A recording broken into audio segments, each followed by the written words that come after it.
ನಮಸ್ತೆ. ಸ್ವಾಮಿ ಮಾತಾಡ್ತಾ ಇರೋದು ಶ್ರೀಕಂಠೇಶ್ವರ ಪ್ರಾಪರ್ಟೀಸಿಂದ. ಇದೊಂದು ಲ್ಯಾಂಡ್ ಬಂದಿದೆ ನೋಡಿ ಸರ್, ತುಂಬ ಚೆನ್ನಾಗಿದೆ. ಫುಲ್ ಪ್ಯೂರ್ ರೆಡ್ ಸ್ಯಾಲು. ಯಾವ ಥರ ಇದೆ, ಒಳ್ಳೆ ಬಾಕ್ಸ್ ಟೈಪ್ ಇದೆ. ಒಳ್ಳೆ ನೋಡಿ, ಒಳ್ಳೆ ಬೋರ್ ಹೊಡೆದಿದ್ದಾರೆ ನೋಡಿ ಇಲ್ಲಿ ಪಕ್ಕದಲ್ಲಿ. ಸಾಕಾಗೈತೆ ಲ್ಯಾಂಡ್ ಮಾತ್ರ. ಫುಲ್ ಪ್ಯೂರ್ ರೆಡ್ ಸ್ಯಾಲು, ಜನರಲ್ ಪ್ರಾಪರ್ಟಿ, ಆಮೇಲೆ ರೈತರ ಪ್ರಾಪರ್ಟಿ. ಇದು 1.5 ಎಕರೆ ಕೊಡ್ತಾರೆ ಸರ್ ಇದು ನೋಡಿ ಸರ್. ತುಂಬ ಚೆನ್ನಾಗಿದೆ. ಮೈಸೂರಿಗೆ 46 ಕಿಲೋಮೀಟ್ರ್ ಆಗುತ್ತೆ. ಡಾಂಬರ್ ರೋಡಿಂದ ಜಸ್ಟು ಒಂದು 10 ಮೀಟ್ರ್ ಒಳಗಡೆ ಬರಬೇಕು. ಅದು ನೋಡಿ, ಇದೇ ಜಮೀನಲ್ಲಿ ಇವ್ರದ್ದು ಸ್ವಂತ ಜಮೀನು. 2.5 ಎಕರೆಯಲ್ಲಿ 1.5 ಎಕರೆ ಕೊಡ್ತಾರೆ. ಒಂದು ಎಕರೆ ತಾವು ಇಟ್ಕೋತಾರೆ. ಅದರಲ್ಲಿ ದಾರಿ ಅಂತ ನಿಮಗೆ 4 ಸಲ ಬರೆದು ಕೊಡ್ತಾರೆ. ರಿಜಿಸ್ಟರ್ ಆಗುತ್ತೆ ದಾರಿ, ನಿಮಗೆ ಏನು ತೊಂದರೆ ಇಲ್ಲ. ಆಮೇಲೆ ರೈತರ ಪ್ರಾಪರ್ಟಿ, ಇದು ಲಿಂಗಾಯತರ ಪ್ರಾಪರ್ಟಿ.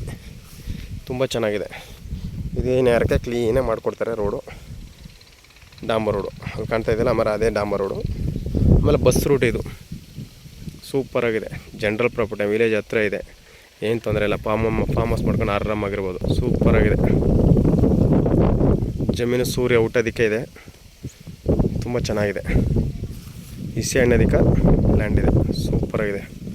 ರೆಡ್ ಸ್ಯಾಲು ನೋಡಿ, ಫುಲ್ ಪ್ಯೂರ್ ರೆಡ್ ಸ್ಯಾಲು. ಒಂದು 100 ಅಡಿ 150 ಅಡಿಗೆಲ್ಲ ನೀರು ಬರುತ್ತೆ. ಜನರಲ್ ಪ್ರಾಪರ್ಟಿ ನೋಡಿ. ಎಲ್ಲ ಅಲ್ಲಿ ಬೆಂಗಳೂರು ತೊಗೊಂಡು ಇದು ಹೊಡಿಸಿದ್ದಾರೆ ನೋಡಿ. ಅವರು ಓನರ್ ಇಲ್ಲ, ಡೈರೆಕ್ಟ್ ಓನರ್ ಸ್ವಲ್ಪ ಹೇಳ್ತಾ ಇದ್ದಾರೆ. ಓನರು ಎಕರೆಗೆ 28.5 ಲಕ್ಷ ಹೇಳ್ತಿದ್ದಾರೆ. ಕೂತ್ಕೊಂಡ್ರೆ ನೆಗೋಷಿಯಬಲ್ ಆಗುತ್ತೆ ನೋಡಿ sir. Direct owner to owner ಕೂತ್ಕೊಳ್ಳಿ, ನೆಗೋಷಿಯಬಲ್ ಆಗುತ್ತೆ. ಸೂಪರಾಗಿದೆ ಲ್ಯಾಂಡು. ಇದೇ ಡಾಂಬರ್ ರೋಡು, ಇದೇ ಲ್ಯಾಂಡು.